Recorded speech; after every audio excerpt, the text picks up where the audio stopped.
Welcome. I'm Alice Alicia Jones, and this is another one of my Living Consciously videos. I'm going to continue today on the journey that I took to Iona in the West Hebrides in northern Scotland. It was a journey that absolutely never left me. The impressions of it stayed with me.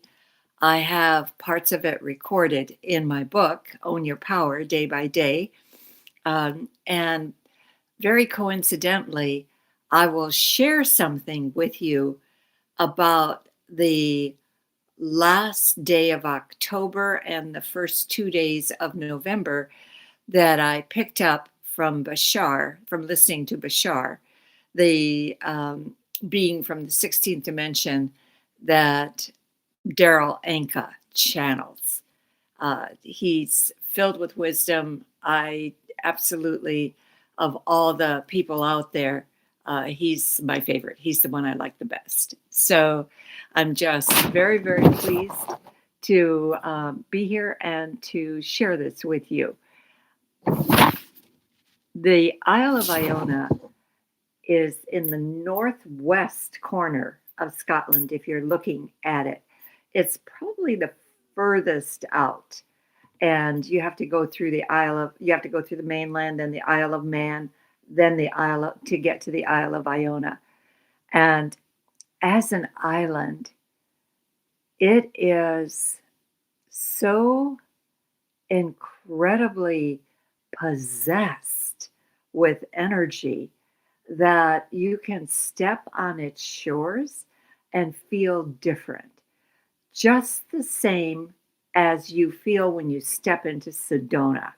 Sedona has 4 vortexes in Arizona, four major vortexes, and you can step into the town of Sedona and you can absolutely feel the difference. This is the same with Iona.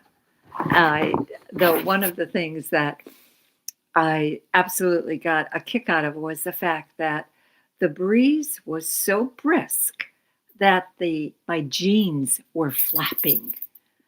I mean, jeans are pretty tight on your legs, but they were flapping, and they had and the thing that I witnessed, because it rains just about every day.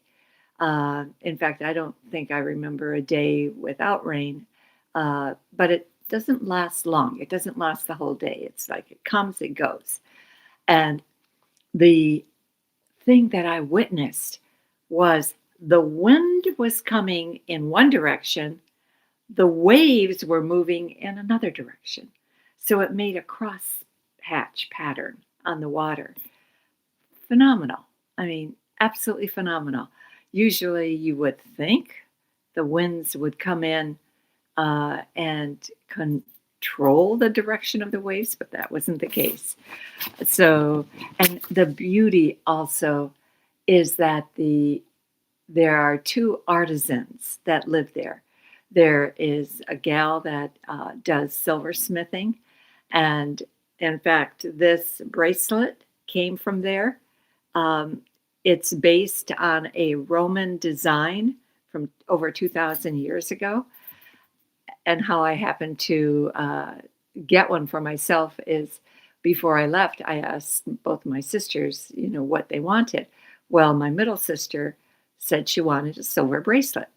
So I said, fine. And I'm in the jewelry shop ordering her bracelet, and I'm looking at it and I'm thinking, if I'm getting one for her, I feel I should get one for myself too.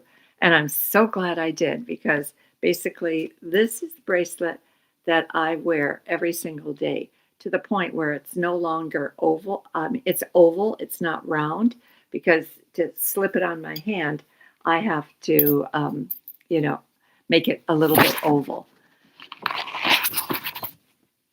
The very special group that I was traveling with was that it was filled with people who had had all kinds of mystical experiences. So that just added to the quality of my trip, because whatever they experienced, um, I was the beneficiary of that. So one of the gals was very, very big into identifying tree people. And up to that point, I think I may have vaguely heard about this concept, but didn't really understand it. But they said that it's it can be basically an animal, a shape of an animal where the trunk is of the tree is shaped into the form of an animal. Because in one case, when I was walking on the bike path to Burke Lake, I actually saw an elephant it, ensconced in a pretty good sized tree.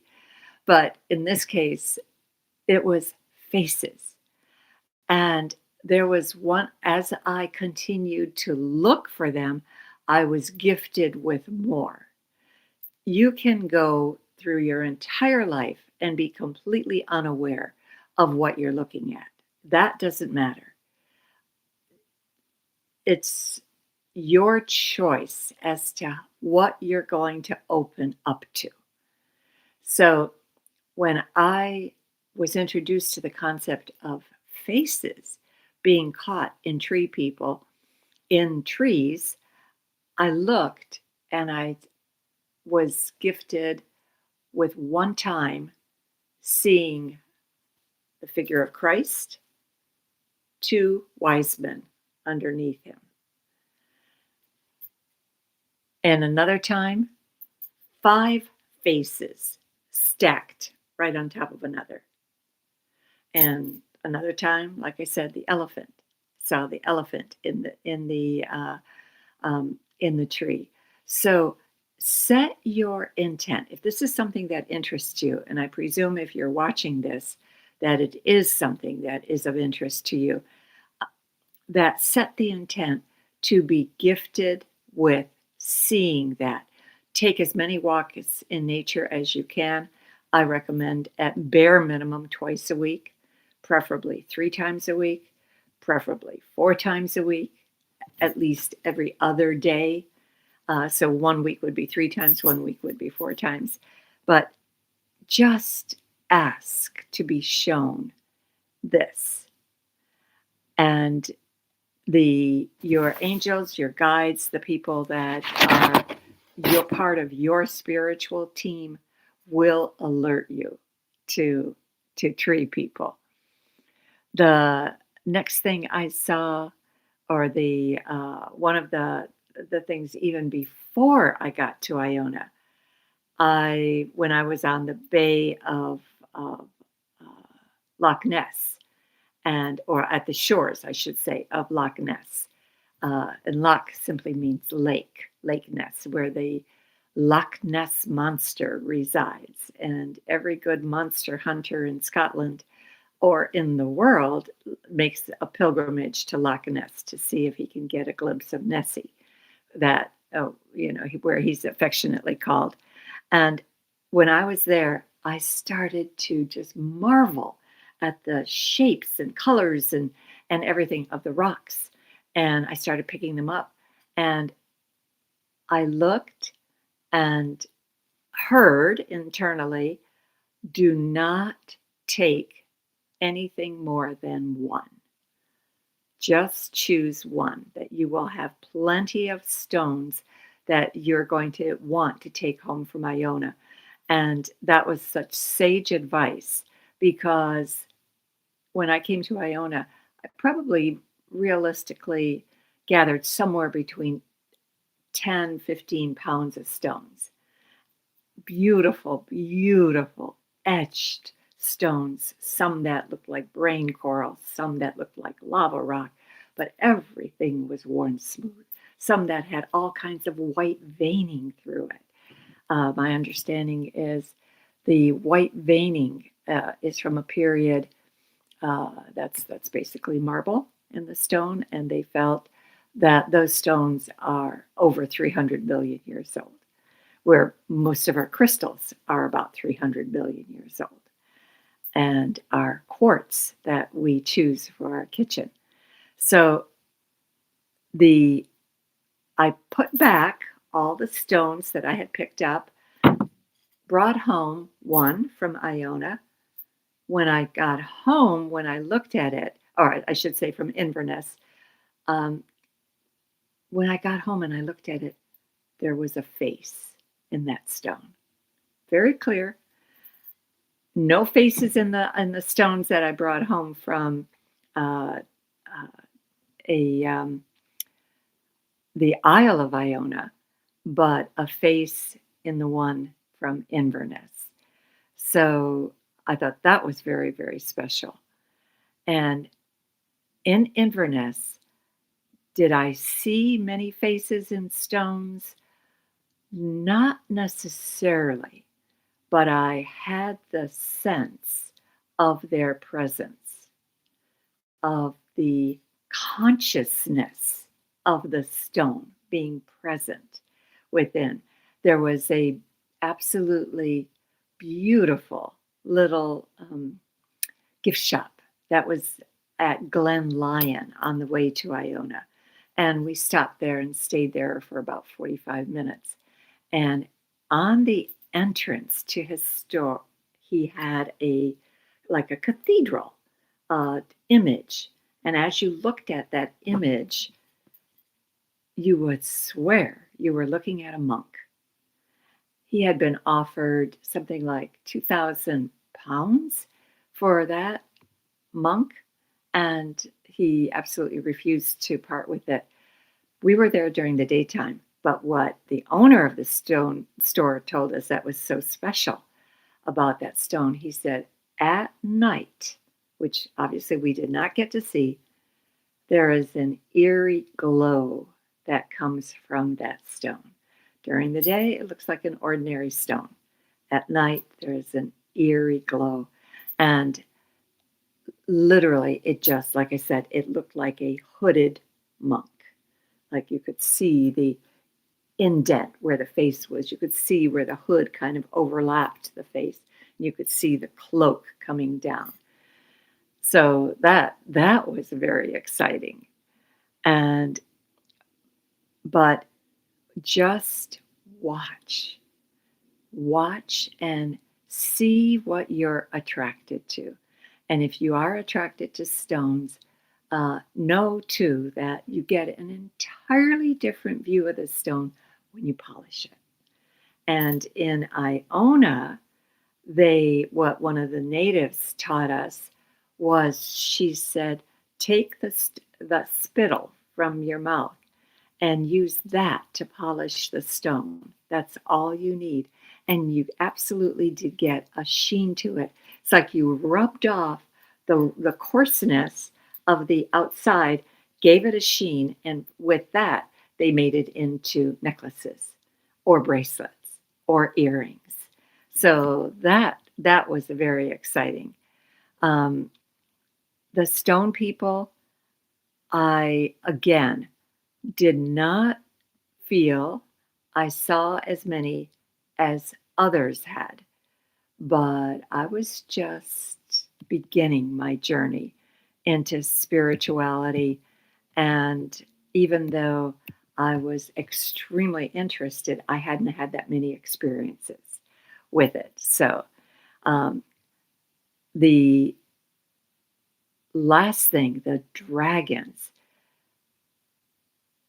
I kept hearing inside my head that I was promised that I would see a dragon. And all I kept thinking of is, yeah, there could be an image of one, there could be a statue of one, there could be um, some kind of representation of one, because the dragon is on the Welsh. It's part of their flag. It's part of their national identity. And I didn't see a dragon until I left the Isle of Iona. I happened to have to leave a day early.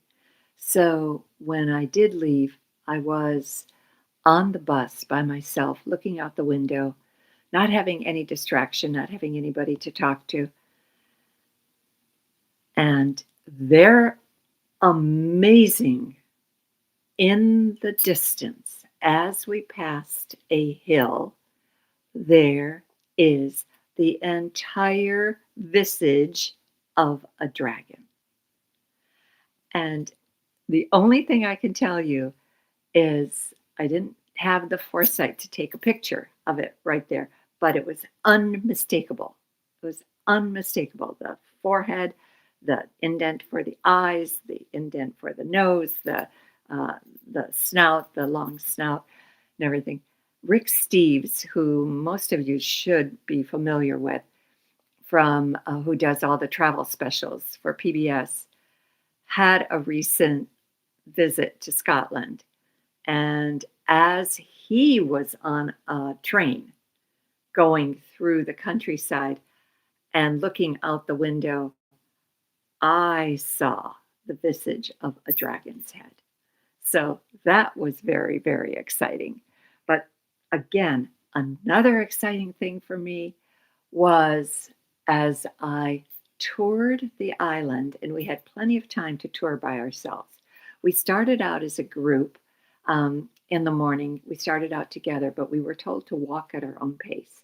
So everybody just kind of separated and walked according to the pace that they were happy with. And I know a couple days I didn't come in till I knew it was supper time. I I spent every minute outside. And what I saw was angels. There was one outcropping that looked like a chair. That's the only way I could describe it to you. It was a big sofa, comfy sofa chair. I sat down in it, put my hands on the ledge, and as I moved my hands off, looked down on both sides, there was a little tide pool, a little accumulation of water, and beneath that water was an angel on both sides. Then I looked up, and because I was looking up into the hillside, on the side of the outcropping, on the side of the mountain, facing the ocean, was a large angel. So again, felt very, very happy to see that. Just thought that was brilliant. And I know that for those of you who have been to New Hampshire, before he slid off the mountain, there was a side view of a man as you were driving along one of the major highways in New Hampshire, and it was called the Man on the Mountain, and it was represented on their um, license plates, and they, for whatever reason, it fell off. It just slid off, and so the people of New Hampshire lost one of their iconic type of images. And yet, when after you got to a certain point and you kind of passed it and looked at it square up, didn't look like a man at all. But from a distance, you could always see the profile, the forehead, the nose, the cleft, the mouth, the chin. It was amazing. It was just amazing. Well, this is how I felt when I'm looking at the um, uh, the angelic uh, visuals that I see both on my armchair and in the distance. Now, the Isle of Iona itself has a very lovely history. It was discovered. The person who landed on the Isle of Iona in 563 AD, which was kind of at the tail end of the Dark Ages, was the person who became Saint Columbo, and the bay is named after him. And he took over. There was a small round little hut made out of stones, very tiny, almost looked like a child's playhouse. But that, they figured, came from the ancient Druids. And the Druids were the ones who were the keepers of the indigenous religion, native religion, nature's religion.